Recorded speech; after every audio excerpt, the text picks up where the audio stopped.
vallankumouksesta. He lähtivät Syyriasta pakoon sisällissotaa noin 10 vuotta sitten.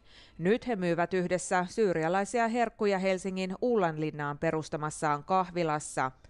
Veljekset vastustivat hallintoa, joka ei sallinut toisinajattelua. Heidän armeijassa ollut veljensä suljettiin vankilaan, jossa hänet pahoinpideltiin kuoliaaksi. Aiham ja Borak pakenivat maasta välttääkseen veljensä kohtalon. Mä lähdin Syyriasta hakemaan turvapaikkaa, kun Syyriassa oli kova sotatilanne. Ja oli melkein joka päivä tai joka toinen päivä Syyrian valtio itse meidän, että meidän pitäisi lähteä armeijaan.